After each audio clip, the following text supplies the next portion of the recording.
விடுதலை சிறுத்தைகள் மாநாட்டு அழைப்புதலில் மதிமுக பொதுச் செயலாளர் வைகோவின் பெயர் இடம்பெறாத விவகாரத்தில் வைகோவை புறக்கணிக்கவில்லை என்று விடுதலை சிறுத்தைகள் கட்சி விளக்கம் அளித்துள்ளது.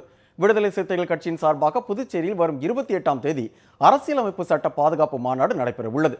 இந்த மாநாட்டுக்கான அழைப்புதலில் மதிமுக பொதுச் செயலாளர் வைகோவின் பெயர் இடம்பெறவில்லை. ஆனால் மார்க்சிஸ்ட் மற்றும் இந்திய கம்யூனிஸ்ட் கட்சிகள் தலைவர்களின் பெயர்கள் மட்டுமே இடம்பெற்றுள்ளது.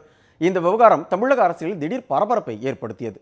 இந்நிலையில் இந்த விவகாரம் தொடர்பாக விடுதலை சிறுத்தைகள் கட்சியின் தலைவர் தொல் திருமாவளவன் கோவையில் செய்தியாளர்களை சந்தித்தார்.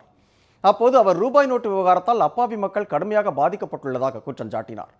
பொதுத்துறை வங்கிகளை சீர்குலைப்பதற்காக பிரதமர் நரேந்திர மோடி திட்டமிட்டு எடுத்த நடவடிக்கை என்றும் அவர் கூறினார். பொது சிவில் சட்டம் இந்திய ஜனநாயகத்திற்கு எதிரானது என்ற திருமாவளவன் விடுதலை சிறுத்தை கட்சியின் அரசியலமைப்பு மாநாட்டில் மதிமுக பங்கேற்காதது குறித்தும் விளக்கம் அளித்தார்.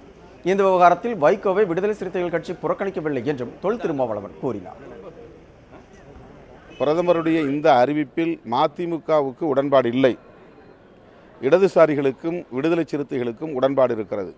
எனவே உடன்பாடு உள்ள இந்த 3 கட்சிகளும் இணைந்து அந்த எதிர்ப்பை தொடர்ந்து முன்னெடுத்து செல்கிறோம். மாநாட்டில் பங்கேற்கிறோம்.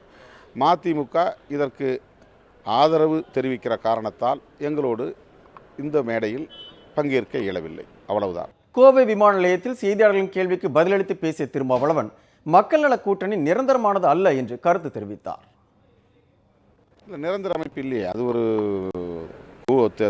பிரச்சனைகளின் அடிப்படையில் போராடுகிற போது அது மக்கள் நல கூட்டு இயக்கம், தேர்தல் நேரத்தில் இணைந்து செயல்படுகிற போது அது மக்கள் நல கூட்டணி.